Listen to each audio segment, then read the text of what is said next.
van más hacia el mundo millennial, ¿no? Van más hacia el mundo de personas que cada vez tienen más cosas que hacer, que están cargadas de una operatividad muy grande.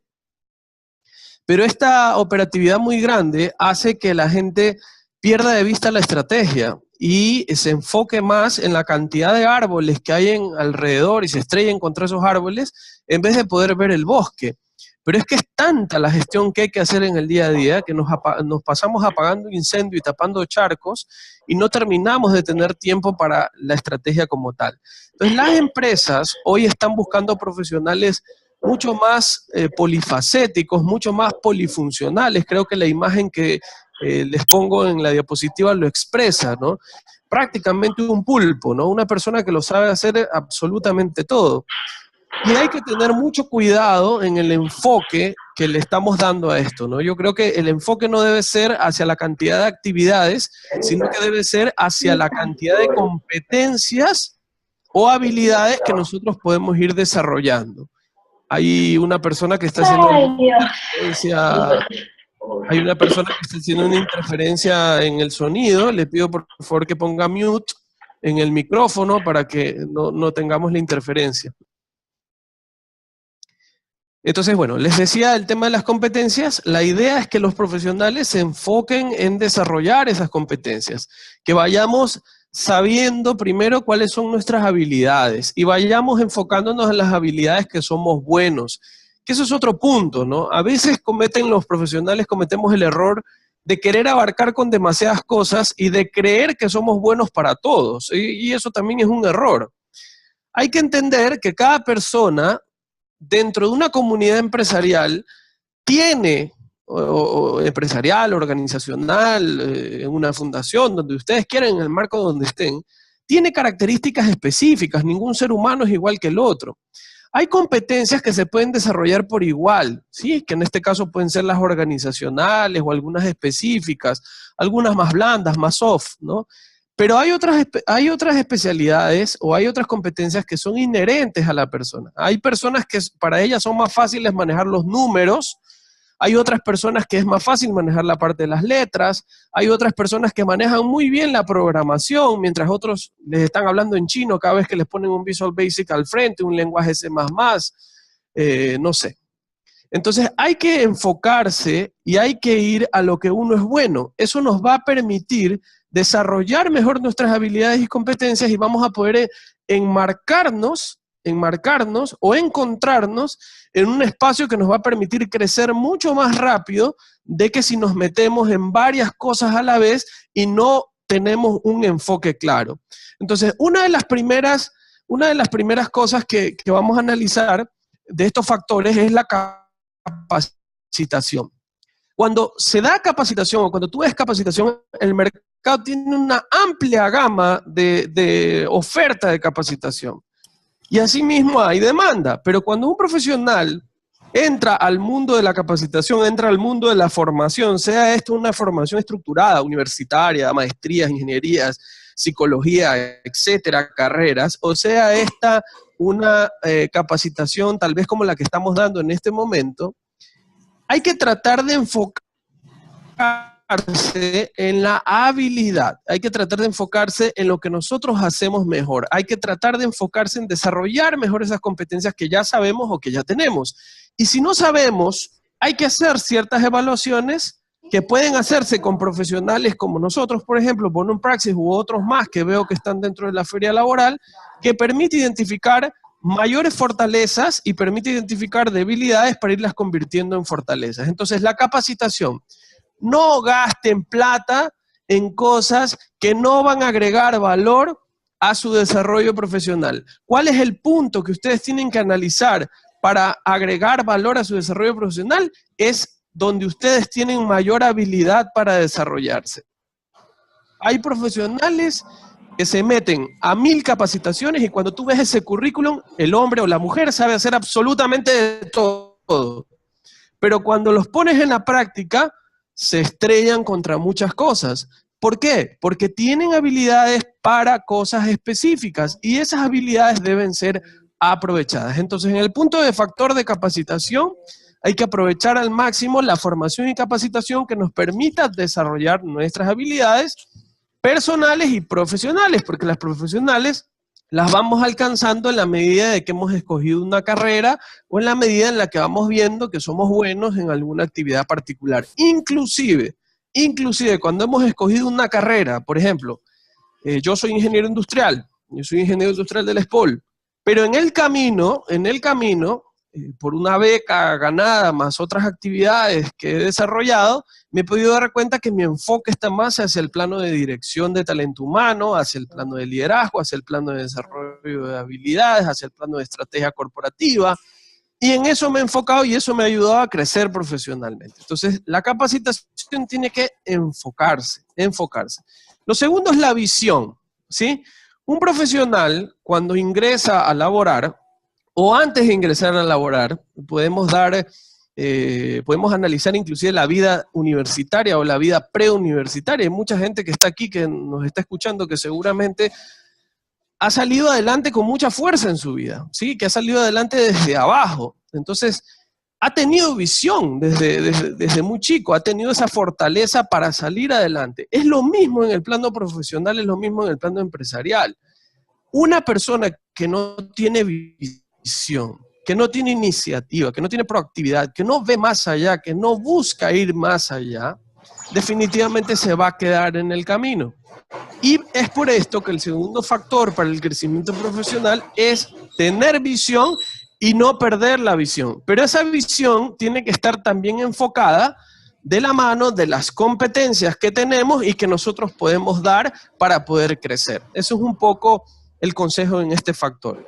El tercer factor, y que hoy en día es un factor que lo escuchamos por todos lados, ¿no? El tema del liderazgo. Hay que ser líder. Seamos todos líderes y pues bueno, ahí nos matamos entre el uno y el otro porque somos todos líderes. No creo que ese es el enfoque. El enfoque es que hay que buscar ser líder. ¿Pero qué significa ser líder?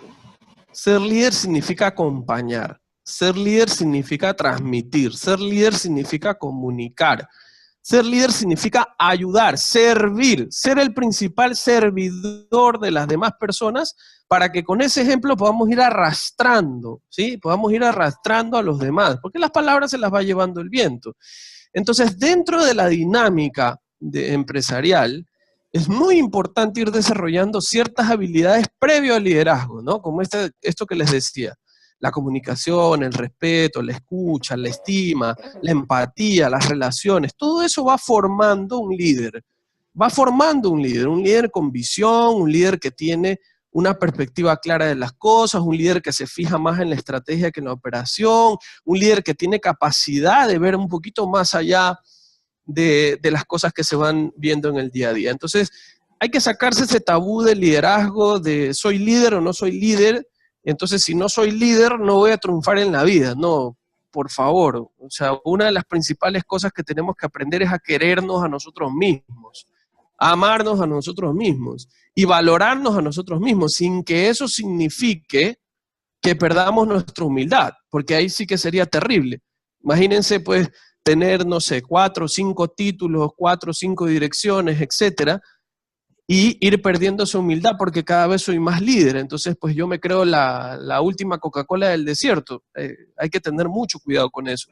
Los líderes más valorados hoy en día, en diversas instituciones, estoy hablando de instituciones muy grandes, como Google, como Amazon, etcétera, son los líderes más sencillos.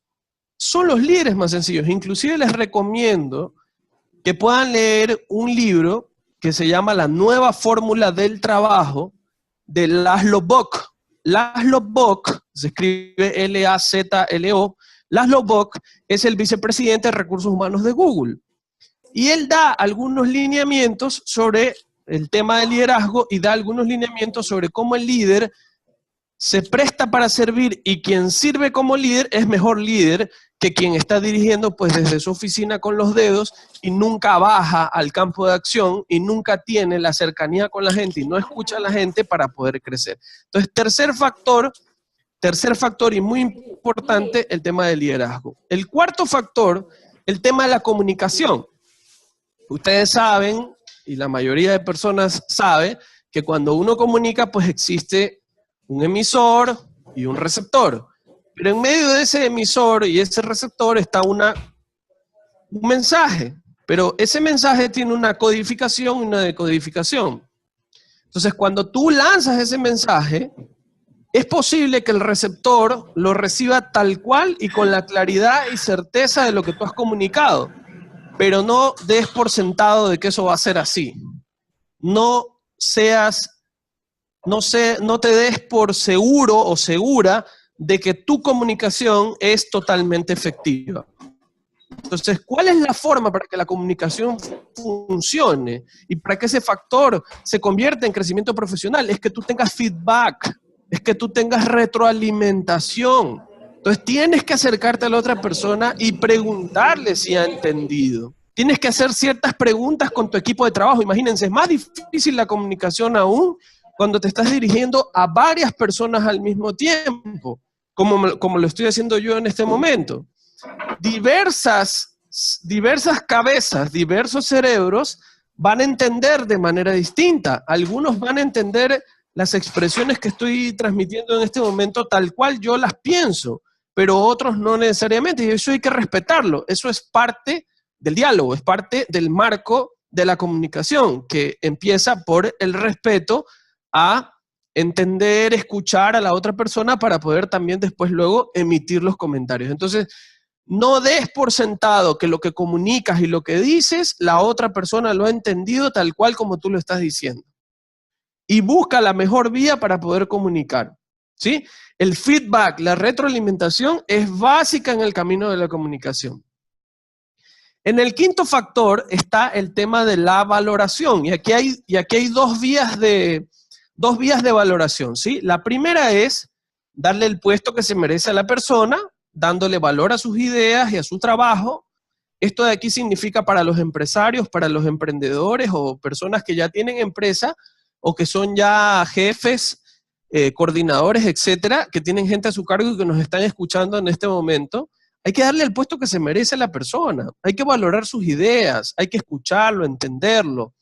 Porque en cualquier libro de desarrollo gerencial que tú leas, cualquiera, el que te guste, de cualquier autor, vas a escuchar y vas a ver que una persona motivada y una persona que tiene oportunidades es una persona que tiene alto nivel de productividad dentro de la organización o dentro de las cosas que hace, ¿sí? Y por otro lado está el tema de la valoración personal. Si no encontramos en nosotros mismos una valoración, estamos perdidos, pues. Si nosotros mismos no tenemos la autoestima fuerte y desarrollada para poder saber que podemos salir adelante y que podemos lograr cosas grandes en nuestra vida, es muy difícil que el líder que está encima tuyo, el jefe que está encima tuyo, te valore. Es muy complicado. Y peor aún si esa organización no tiene planes de carreras establecidos, no tiene planes que permitan a las personas naturalmente crecer. Entonces, la valoración personal, tanto por un lado, y la valoración de estos líderes hacia las personas que trabajan dentro de la organización es fundamental como quinto factor para el crecimiento profesional. En el sexto factor está la generación de oportunidades. Si nosotros no brindamos oportunidades dentro de las organizaciones, y por eso les decía las estructuras, hay organizaciones que ya tienen estructurados sus planes de carrera, sus planes de sucesión, sus planes de crecimiento, evaluaciones de desempeño, evaluaciones de clima y cultura. Están tan bien estructurados que perciben rápidamente qué es lo que sienten y qué es lo que piensan los colaboradores, y en base a eso van creando oportunidades. Pero si lo vemos desde el otro punto de vista, desde un yo que todavía no he crecido, desde un yo que estoy buscando empleo, desde un yo que tal vez es el caso de algunas personas que nos están escuchando, ¿cómo llegar a ese plano de las oportunidades? Pues bueno, hay que ir empezando por trazarse una meta, hay que ir empezando por trazarse una valoración personal en todo momento. O sea, si tu mente está llena de pensamientos negativos y si tu mente está enfocada en que no vas a poder conseguir lo que buscas, es imposible que alguien te entienda o te escuche. sea, no solamente se trata del lenguaje verbal, también se trata del lenguaje no verbal. O sea, imagínense una persona que llega a una entrevista y le preguntan algo sobre el tema de motivación y la persona está así, ¿no? ¿Estás motivado? Sí. ¿Y te gusta lo que vas a hacer? Sí, sí, sí. Entonces, con esa actitud, que es parte fundamental, la actitud, es imposible que podamos lograr oportunidades, ¿no? Hay que cambiar siempre esa actitud. Y el lenguaje no verbal transmite mucho también, ¿no? Entonces, las oportunidades deben ser creadas dentro de las organizaciones, pero también deben ser creadas desde nuestra mente, desde nosotros pensar positivamente y creer que podemos lograr ciertas cosas. Yo no estoy diciendo que se paren a gritar un montón de cosas positivas, si quieren hacerlo, háganlo, pero lo que estoy tratando de hacer es que haya un poco de inteligencia emocional y que nuestro cerebro vaya por encima del coeficiente intelectual y nos permita equilibrar las emociones, que también es uno de los factores que vamos a ver más adelante. El séptimo factor es la constancia. La constancia. ¿Qué encontramos en el camino profesional? Se los digo un poco desde la mirada, yo he entrevistado a más de 1000 personas en mi vida profesional y cuando reviso currículums, ¿qué es lo primero que te encuentras? Un joven que no tiene ni, no sé, ni 26 años y ya ha pasado por 10 o 12 trabajos. No ha durado ni 6 meses, ni 5 meses, ni 4 meses dentro de un trabajo. Eso es perturbador desde el punto de vista curricular, cuando tú quieres conseguir trabajo. O sea, es muy difícil conseguir trabajo cuando tú tienes demasiados saltos dentro de tu currículum. Tu currículum se daña, entonces hay que tratar de tener estabilidad, Yo entiendo que hay muchos factores que a veces se dan en el camino, pero eso no puede ser un justificativo final para lograr una estabilidad. Entonces hay que ser disciplinado, hay que tener un objetivo claro y llevar ese objetivo claro. Hay que tener acciones firmes para poder enfocarse y poder caminar hacia donde uno quiere caminar. Se llama Gladiador. Y Russell Crowe, que es el actor principal, en una escena le pregunta a su sirviente, a la persona que le servía, y le decía, oye, tú no te cansas de hacer tus labores, ¿no? Y él respondió de una manera magistral. Dice, mira, algunas veces hacemos lo que queremos, pero el resto del tiempo hacemos lo que nos toca hacer. ¿Me explico? Algunas veces hacemos lo que queremos y el resto del tiempo hacemos lo que nos toca hacer.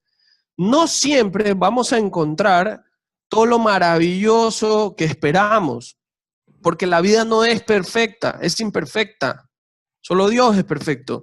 Pero tenemos que buscar en medio de la imperfección y en medio de las situaciones que vivimos, ser felices y encontrar un camino. Entonces, para eso necesitamos ser constantes, necesitamos ser enfocados, necesitamos ir hacia adelante, necesitamos saltar los baches, saltar las barreras, saltar las montañas de las dificultades que se nos presentan al frente. ¿Sí? Ese es como séptimo factor. El octavo factor es la curiosidad. Una persona que no investiga, que no es autodidacta, que no es curiosa, que solamente se sienta en su silla y que no sale de su silla, está un poco perdida del camino profesional del día de hoy. Les pido, por favor, hay alguna persona que no ha puesto en silencio su micrófono y estoy escuchando un avión por ahí. Les pido, por favor, que pongan en silencio su micrófono para que todas las personas puedan escuchar, ¿sí? El tema de la curiosidad es fundamental, o sea, no hay pregunta tonta, tonto es el que no pregunta, decía un poco Albert Einstein, ¿no? O sea, nosotros tenemos que entrar en una dinámica de investigar, de no quedarnos solo con lo que hemos aprendido en la universidad o lo que hemos aprendido en una capacitación, en una formación. Tenemos que tener ese bichito metido adentro de la investigación, de ser autodidactas, de salir adelante ante las situaciones con mucha curiosidad, de preguntar, de analizar, ¿no? No tenemos que tenerle miedo a eso, y más aún en la era del Internet. O sea, hoy tú coges Google y en Google pones cualquier palabra que quieras y vas a encontrar lo que te dé la gana. Pero esas ventajas tienen que ser aprovechadas para crecer, no para decrecer, porque también a veces encuentras muchos antivalores en esa curiosidad. Entonces, esta curiosidad tiene que ser con muchos valores y con muchos principios para poder ir avanzando dentro de la dinámica en la cual nosotros hemos pensado que es el rumbo o camino a seguir, ¿sí? El otro punto importante, fundamental, y yo le diría que esto es uno de los pilares de los factores que estamos conversando en este momento, es el tema de la inteligencia emocional. La inteligencia emocional, queridos amigos, no es una moda, por si acaso, ¿ah? La inteligencia emocional supera el coeficiente intelectual. O sea, antes los científicos, no solo los científicos, todos los gerentes de recursos humanos, vicepresidentes de recursos humanos, etcétera, líderes de talento humano, de gestión de talento humano, de gestión de personas, a nivel multinacionales de primera línea en los países más desarrollados del mundo, todas las pruebas desarrolladas eran sobre coeficiente intelectual. Medían tu capacidad de coeficiente intelectual, tu capacidad y habilidad de coeficiente intelectual. Hoy en día los científicos como Daniel Goleman han desarrollado, y a raíz del libro de inteligencia emocional, revoluciona absolutamente todo, y por si acaso lo revoluciona hoy, pero esto se está dando hace 40 años atrás, que la inteligencia emocional tiene el 80% de desarrollo del cerebro, mientras que el 20% es coeficiente intelectual. ¿Ustedes saben de lo que están hablando? ¿Saben lo que yo les estoy diciendo? Que el 80% significan sus emociones. Eso significa que son sus emociones las que los rigen en el momento de su crecimiento profesional. Ustedes pueden ser muy genios en lo que hacen. Pueden tener las mejores notas dentro de su carrera profesional.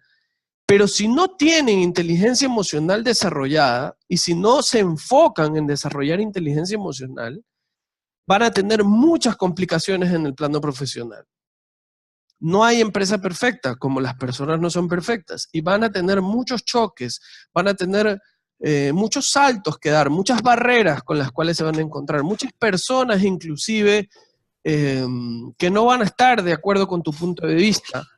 Ecuador, por si acaso, seguramente hay algún amigo aquí de algún otro país, pero la realidad latinoamericana es que alrededor del 85 al 90% de las empresas son familiares. ¿Eso qué significa? Que vas a tener un presidente, un gerente, dueño de la empresa o debajo de los dueños de la empresa, que son familia. Entonces nos cuesta más crecer a los que no necesariamente tenemos, digamos, el legado de tener una empresa, ¿no? Entonces tenemos que ser más competitivos. Y una de las competencias a desarrollar para poder crecer más es la inteligencia emocional. Entonces aquí les he dejado yo un cuadrito para que en algún momento puedan hacer el análisis, ¿sí? Aquí es lo que sientes versus lo que está en ti, ¿sí? Lo que haces versus lo que está en ti, lo que sientes versus lo que hay en los demás y lo que haces versus lo que hay en los demás. Y ahí tú tienes pues en ti lo que sientes, autoconciencia, en ti lo que haces, autocontrol, ¿no? Por ejemplo, les pongo un ejemplo, en ti lo que haces, te viene una persona y tú estás enfocada en el marco de tu trabajo y de repente te dice algo que no cuadró contigo. Entonces, ¿qué hace una persona inteligente emocionalmente? Esa energía o esa furia o esa ira o esa emoción que se genera desde adentro, sale y explota. O sea, el que no es inteligente emocionalmente, explota y dice cualquier cosa y bueno, hasta pierde el empleo, quién sabe. Pero la persona que es inteligente emocionalmente encausa esa energía, la encausa y sabe dominar la situación a su favor, ¿sí? Entonces la inteligencia emocional es un factor de los 9 que hemos visto hasta ahora, un factor de los más preponderantes para el crecimiento profesional, ¿sí? Luego está el factor número 10, que es el factor del protocolo. ¿Qué significa este tema del protocolo? Hay personas que van creciendo dentro de la organización, que van subiendo dentro de la organización y empiezan a coger confianza dentro de la organización, pero lamentablemente se empiezan a hacer un poquito se saltan de la confianza a lo confianzudos, ¿ya? Entonces, rompen un poco el esquema del protocolo que debe haber entre una persona y otra persona, porque debe haber empatía y debe haber buenas relaciones, pero eso no significa que no tengamos un protocolo, es decir, que no tengamos unas relaciones con principios. Entonces hay que tener mucho cuidado de ir liderando con humildad y de saber cuál es mi puesto dentro de la organización, ¿sí? Eso es parte del protocolo. El tema del riesgo, como les decía, no salten mucho, ¿sí? Hay que arriesgarse como profesional a coger nuevos retos, hay que arriesgarse como emprendedor si quieres ser emprendedor, pero hay que tener mucho cuidado en no saltar mucho porque el currículum se va afectando y hay que tener un poco más de estabilidad, ¿sí? Esta parte del aprendizaje, de la lucha por avanzar y conseguir metas propuestas dentro de todo crecimiento, por supuesto hay riesgos implícitos y hay que saber tomar decisiones para esos riesgos implícitos. Entonces hay que tener mucha inteligencia emocional, hay que tener mucho enfoque, hay que investigar, hay que curiosear un poquito antes de hacer un cambio, ¿sí? Por ejemplo, si ustedes los invitan a un nuevo proceso dentro de una empresa, ¿qué es lo primero que vas a hacer? La gente, ¿qué es lo primero que hace? Va a la entrevista a ver qué es lo que hay, a ver qué es lo que sale. De acuerdo, pero cuando tú ya sabes cuál es la empresa a la que vas a ir, al menos por las definiciones iniciales que te dan, investiga su producto, investiga su servicio, analiza un poco el entorno, si puedes preguntar sobre el entorno, eso es fundamental también para saber qué decisión vas a tomar, ¿sí? ¿Qué decisión vas a tomar? Y cuando estés dentro de la organización, no te quedes solo en tu puesto de trabajo. Por ejemplo, mucha gente de talento humano se queda solamente en el plano de talento humano. Eso es un error. El gestor de talento humano es un socio estratégico, como lo es cualquiera, el comercial, el ingeniero de software, el auditor, el contralor, etc. Entonces tiene que empaparse de los productos, de los servicios que da esa organización. Y si es posible que el gerente, no sé, de tal lado, el contralor, el auditor, se vaya un día con el vendedor de a pie a vender, eso es fundamental. Señores, profesionales, amigos, los que nos están escuchando, hay que romper esquemas, hay que romper paradigmas. Esos gerentes de escritorio, de puesto, ya no crecen dentro de las organizaciones. Hay que estar con la gente, hay que escuchar a la gente, enfocarse en la gente para poder crecer, ¿sí? Entonces el riesgo hay que tomarlo.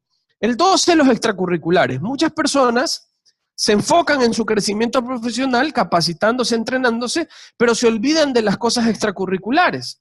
Se olvidan de salir a correr, se olvidan de viajar, se olvidan de crear, se olvidan de diseñar, se olvidan de dibujar, se olvidan de bailar. Los extracurriculares dicen mucho de las personas, muchísimo de las personas. Por ejemplo, una persona que hace ejercicio constantemente dentro de su profesión, lo primero que ustedes saben es que tiene sus endorfinas altas. ¿Qué son las endorfinas? Son las hormonas de la felicidad. Es lo que hace que haya un equilibrio dentro del cerebro. Pero una persona que no hace ejercicio, ¿qué va a tener? El cortisol alto. ¿Qué significa el cortisol? Es la hormona del estrés. Va a estar más estresado todo el tiempo. Entonces, cuando hacemos ejercicio, cuando dormimos bien, cuando hacemos actividades que nos gustan, actividades extracurriculares, potenciamos nuestra serotonina, nuestra dopamina, nuestra noradrenalina, nuestra adrenalina, que son neurotransmisores que nos permiten avanzar en el marco de tener mayores capacidades de acción, ¿sí? Entonces es importante desarrollar actividades extracurriculares. El 13 y último, porque después les voy a dar 2 extras antes de las preguntas, es el tema del lobbying. Miren, esto pasa mucho. Encontramos ingenieros, encontramos psicólogos, auditores, contralores, bueno, de todos los marcos de profesiones, ¿sí? Que ustedes tengan o que hayan visto. En algunos casos, muchas personas son muy buenos profesionales, excelentes profesionales, pero ¿saben por qué no crecen? Porque no se saben relacionar, porque no saben construir relaciones, porque no saben comunicarse, porque no leen. La lectura ayuda muchísimo a que nuestro lenguaje fluya, a que nuestro lenguaje mejore, a que nuestro vocabulario mejore. Entonces hay que construir relaciones, y el loving, que no es otra cosa que relacionarse entre una u otra persona, con el protocolo que les había dicho hace un rato, mejora sustancialmente las posibilidades de crecimiento dentro de una organización, ¿sí? Ahí están los 13 factores, les voy a dar un extra es la solución. ¿Qué encontramos hoy cuando un jefe pide a alguien a una persona, o dentro de la organización cuando le piden algo a alguien? Lo primero que encontramos es una novela, La Rosa de Guadalupe, Moisés, una novela. Cuentan toda la novela de la situación, del por qué no pueden solucionar los problemas, y eso hoy en día limita a los profesionales. Mientras que un profesional que se aleja de esas novelas y que busca la solución y que da la solución creativamente, innovadoramente, ese profesional es mucho más valorado. Es mucho más valorado. Entonces, pero para eso no es solamente lanzar ideas, por si acaso, porque nos podemos equivocar. Para eso también hay que leer, hay que investigar, hay que curiosear, hay que capacitarse, hay que entrenarse, para que nuestro criterio vaya aumentando, y las ideas, las soluciones que nosotros demos tengan argumentos, porque eso también es algo que tienen que tener mucho cuidado. Cuando le preguntan a alguien una cosa, esta persona puede decir cosas que son subjetivas. Yo creo que, ¿no? Y cuando hablamos, por ejemplo, de política, religión, fútbol o alguna de esas cosas, siempre somos los directores técnicos. Entonces, la subjetividad es muy fácil de que se dé. ¿Qué es subjetividad? Es no objetividad. Es decir, no tienes cómo comprobarlo, no tienes cómo probarlo. La solución con objetividad, que está basada en un análisis que tú has dado, va a ser mucho más valorada dentro de una organización y vas a poder crecer con mayor facilidad. Y por último, y no menos importante, pero he querido dejarlo para el último, pero realmente es el primer valor, es la integridad. El factor de la integridad es fundamental. O sea, en un mundo como el nuestro, latinoamericano, y ustedes ya están viendo todo lo que está pasando en los marcos políticos, etcétera, donde hay un alto índice de temas de corrupción, donde hay un alto índice de temas de mentiras, de acosos, etcétera, etcétera, la integridad es un valor que cada vez más se está poniendo como un pilar fundamental dentro de las organizaciones. Y no solo de las organizaciones, sino dentro de la vida personal. Entonces, la integridad es no negociable. La integridad es honestidad, principios, valores, ¿sí? Dar más ejemplo que palabras, ¿no? Y por supuesto, liderar con humildad. Mientras más grande eres, más humildes tienes que ser. Esa es un poco la idea de ser un líder que tiene una visión de servicio, que tiene una visión que se acerca a la gente. Un profesional que va creciendo con la gente y se queda con la gente. No se aleja de la gente, ¿sí? Entonces, bueno, un poco lo que yo les quería compartir, no sé, Paulita, Juan Carlos, si están por ahí. Así es, aquí estamos. Les agradezco mucho por la invitación y cualquier pregunta, pues estamos a las órdenes. Así es. En este momento entonces empezamos el momento de las preguntas. Como les dije en el chat anteriormente, por favor, para tener un orden, las preguntas las van escribiendo en el chat general, los voy leyendo yo y se las voy comunicando directamente a Francisco. Entonces, primera pregunta, Francisco, de parte de Víctor Chiriboga. Él pregunta que ¿cuál tú crees que sería el tiempo mínimo que debería tener cualquier estudiante o trabajador o nuevo trabajador para que sea considerado como ya tiene experiencia laboral? Sobre todo para aquellos que están recién, que no tienen ni siquiera o no han hecho ninguna práctica o trabajo, ¿no? ¿Cuál es el tiempo mínimo que ustedes consideran como headhuntings para decidir si esta persona ya tiene experiencia? A ver, mira, primero, como yo les decía, mucha paciencia, ¿no? Mucha paciencia, porque hoy en día muchos jóvenes lo que quieren es entrar a una empresa ganando como gerentes, ¿no? O sea, yo les digo la verdad y se los digo con transparencia porque soy un consultor externo y sé cómo se maneja el ámbito organizacional. Entonces yo les digo, mucha paciencia, mucha tolerancia. Este camino no es de ir como la liebre, ¿no? Que llega a la meta y como esa vida pues se queda dormida y viene la tortuga que va caminando despacito y le gana, ¿no? Entonces hay que ir paso a paso, ¿no? Pero yo te diría que debe de pasar al menos 2 años, para poder decir que una persona está lista para poder hacer un cambio dentro de la organización o que algún headhunter o alguna empresa de selección, sea que esta persona aplique, no sé, un multitrabajo, un computrabajo, etcétera, pero al menos 2 años, ¿no? Después de haberse graduado, después de haber terminado su carrera, porque tiene que haber un poquito de fogaje, tiene que haber un poquito de fogaje. Espero que eso responda a la pregunta de Víctor. Retomando esa misma pregunta de Víctor, es en el caso de que, bueno, ya consideras que 2 años es que alguien tiene el bagaje, pero para un empleo que probablemente tengas que hacer o tengas necesariamente una primera etapa que es hacer una pasantía. Esa pasantía puede ser ya considerado una experiencia suficiente y mínima para algún puesto. Hay esperanzas y hay propuestas súper iniciales de empresas para esta gente que no tiene trabajo. O mejor dicho, también, ¿qué es lo que les sugieres a quienes no tienen trabajo hacer como primeros pasos para poder llegar a tener este tipo de experiencias mínimas?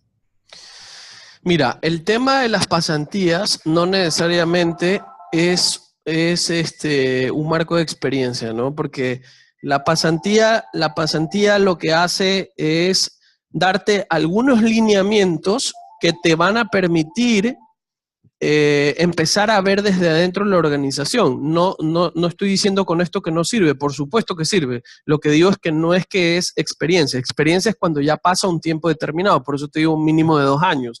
Todo depende del cargo y del puesto.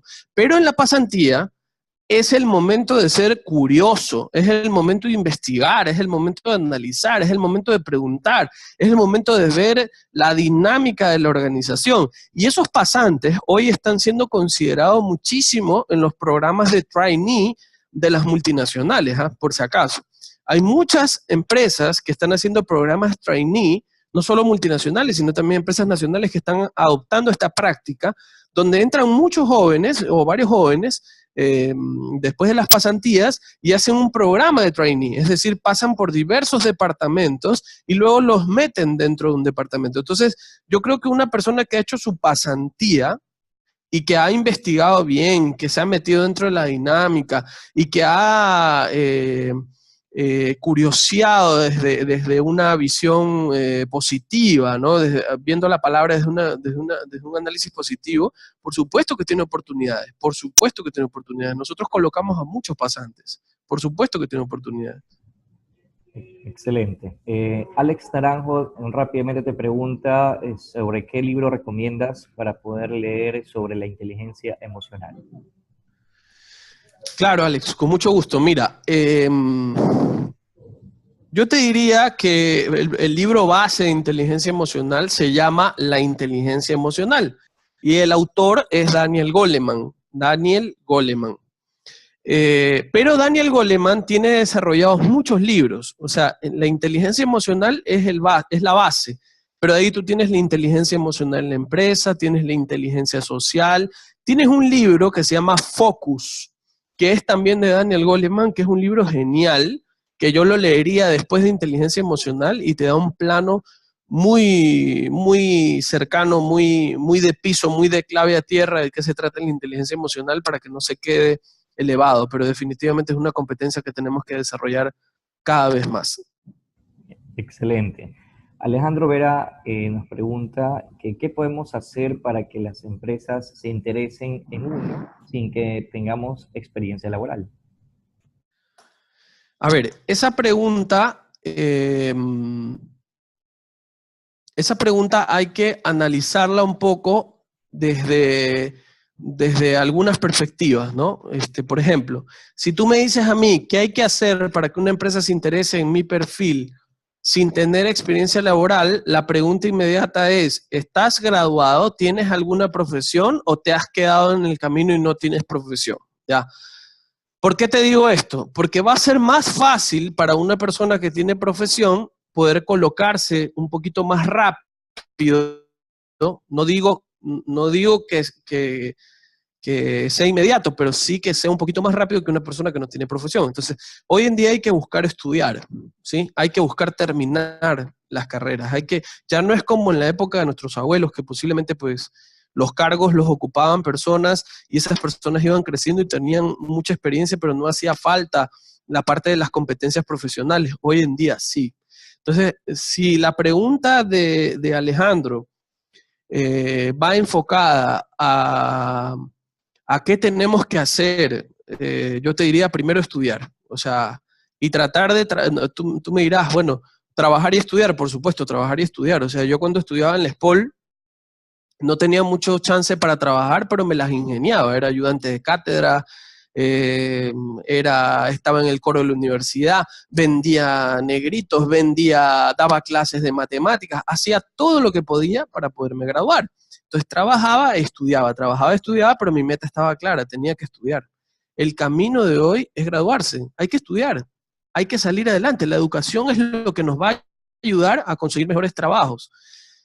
Y si no has terminado tu carrera, yo te diría que hay que intentarlo, pero en cargos no tan altos. O sea, es que también a veces las personas cometen el error de no tener un currículum todavía muy desarrollado y aplican a cargos que saben que va a ser más difícil llegar, ¿sí? Entonces, cable a tierra. Empecemos con lo sencillo, empecemos un poquito más abajo y luego vamos creciendo, pero con la meta clara de que el estudio es lo que nos va a hacer crecer poco a poco.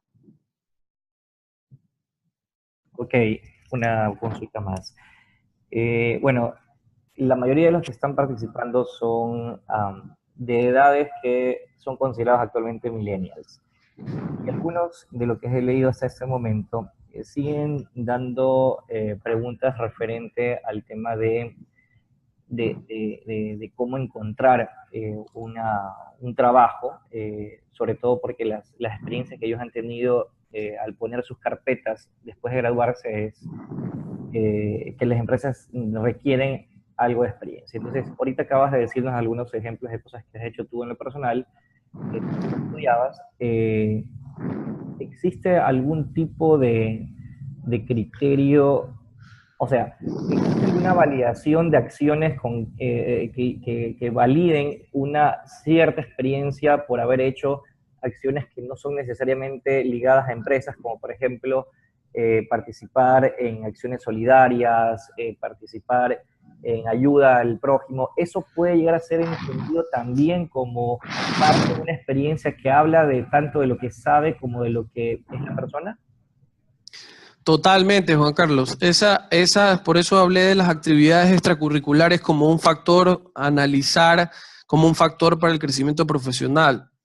Definitivamente, o sea, eso habla de tus valores, habla de integridad, habla de un sinnúmero de cosas que no lo vas a poder demostrar a través de tu profesión. La única forma en que lo vas a poder demostrar es cuando tú mencionas las actividades extracurriculares que tienes, ¿no? De hecho, a mí me ha servido muchísimo para el crecimiento profesional que he tenido en mi vida, todas las actividades extracurriculares que he desarrollado. Es más, yo me acuerdo cuando salí de la universidad, como muchas de las personas que nos están escuchando no tenían ni un centavo, y me gané una beca para irme a hacer unas pasantías laborales profesionales en España.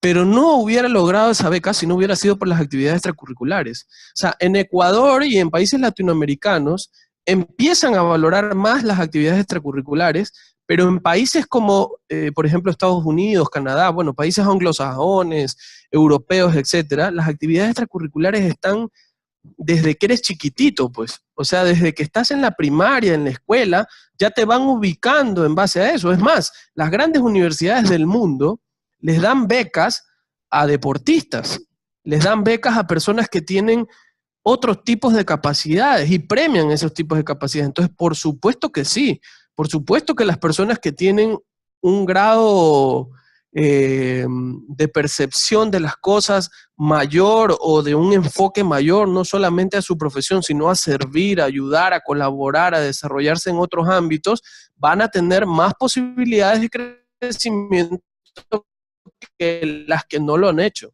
van a tener más posibilidades y van a ser mejor calificadas y mejor analizadas en una evaluación de desempeño o en un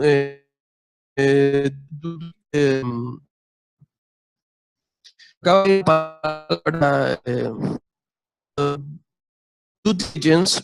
En este tipo de cosas dentro de las organizaciones, lo primero que valoran es la cantidad de actividades extracurriculares desarrolladas. Entonces, imagínate un gerente que está muy bien su tema, pero además de eso, pues es un tipo súper humano que participa de distintas actividades y que genera pues un montón de innovación para la organización. Por supuesto que sí.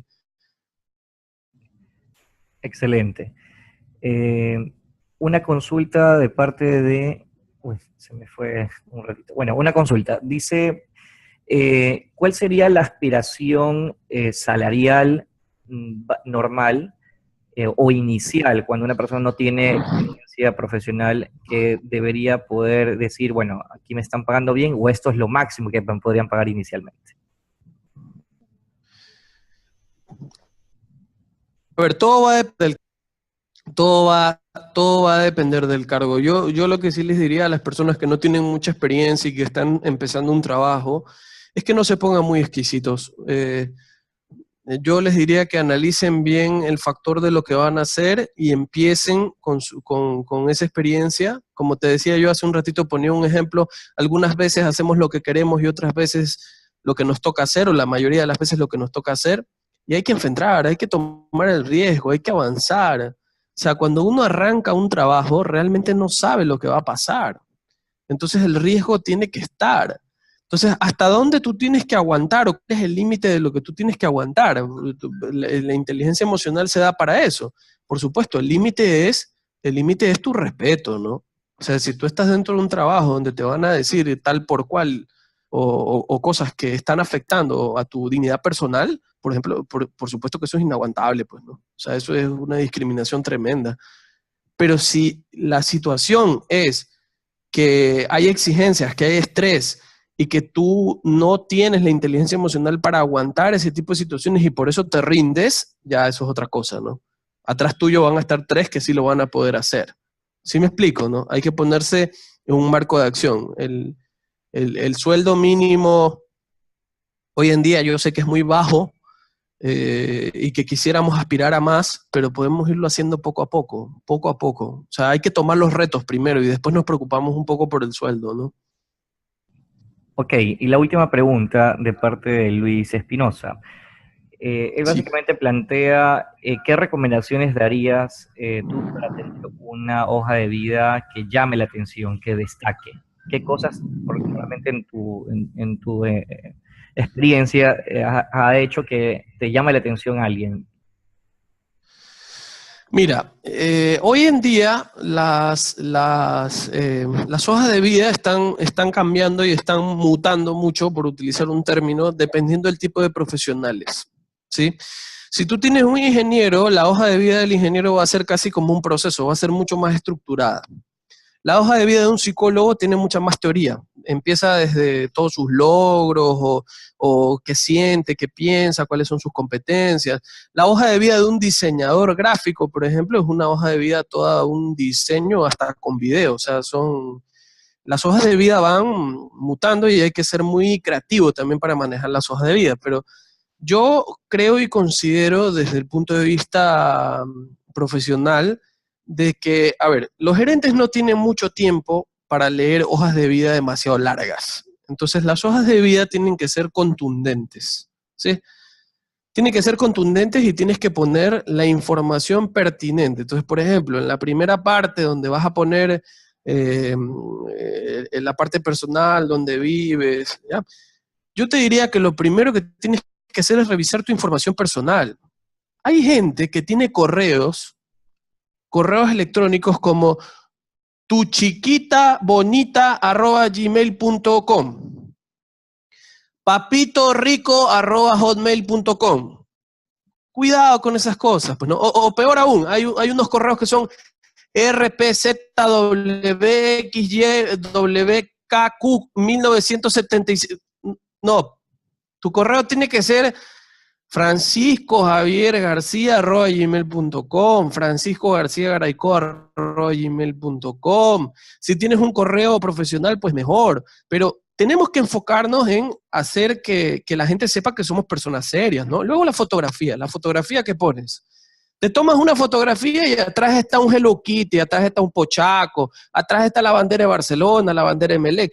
Yo no tengo nada en contra de eso, desde el punto de vista de que uno sean barcelonistas, emelexistas, que les guste Hello Kitty, Pochaco, la novela, la película. De acuerdo que sí, pero si estamos hablando de un marco profesional, tienes que tomarte una foto profesional. Entonces, hay que, en el caso de las mujeres, pues la imagen, maquillarse un poquito, ponerse de forma adecuada y utilizar pues una imagen que vaya a la persona y lo va a desarrollar. En el caso de los varones, un poco partido de información congruente. Hay mucha gente que pone cosas que son mentiras, o hay mucha gente que pone cosas que extralimitan la cantidad de cosas que sabe manejar. Entonces, ¿tú crees que una persona de humanos que lee 100 currículos al día no se va a dar cuenta de eso? Por supuesto que se da cuenta. Peor un consultor externo que ve. Entonces, hay que tener en cuenta eso en el momento de hacer una hoja de vida, que la hoja de vida sea un resumen ejecutivo, que sea un resumen en una sola hoja o en dos hojas, tus títulos, tu experiencia extracurricular, tus datos personales, pero unos datos personales congruentes, tu fotografía, pero una fotografía congruente. ¿De acuerdo? O sea, es congruencia, es congruencia. Y el cargo ayuda, digamos, la profesión ayuda también. O sea, si tú eres un diseñador gráfico, ya te digo, puedes hacer una hoja de vida en ese estilo, pero congruente, ¿sí? Igual el ingeniero, igual el psicólogo. Entonces, no pongamos, no sé, pues un psicólogo que recién está empezando y ya pone ahí, pues, que es experto en coaching o que es experto en trastornos de la personalidad, pero si recién está empezando. Entonces, seamos congruentes y la congruencia va a ayudar mucho a transparentar la verdad y va a ayudar mucho a que podamos captar rápidamente a la persona. A veces por la desesperación ponemos cosas que no debemos y luego pagamos las consecuencias, ¿no? Eso es un poco mi consejo, Juan Carlos. Bueno, en todo caso, te agradecemos muchísimo, Francisco, por habernos participado de toda tu experiencia, de todos estos detalles que son importantes para que todos tengamos más oportunidades de encontrar puestos laborales. Los invitamos también a todos los participantes del día de hoy a seguir participando del ciclo de conferencias que se van a realizar durante la semana, todos los días a las 5 de la tarde y el sábado a las 11 de la mañana. Adicionalmente, la empresa Nestlé ha solicitado también poder dar una conferencia el día viernes a las 9 de la mañana, el cual les haremos llegar vía mail a todos ustedes para que lo tengan en consideración. Muchísimas gracias por todos. Gracias, Francisco, de nuevo. Encantado, Juan Carlos. Solo una cosita adicional. Las personas que quieran leer un poquito más sobre temas específicos, en la página web de bonumpraxis.com, que yo les puse al final la información, ahí tenemos una sección que se llama blogs, ¿no? Pueden entrar a www.bonumpraxis.com y hay una sección de blogs donde hay muchos temas: desaprender, enfócate, hay muchísimos temas que pueden ayudar a la parte profesional también. Listo, muchas gracias. Gracias por su tiempo. Y buenas tardes con todos. Hasta luego, gracias.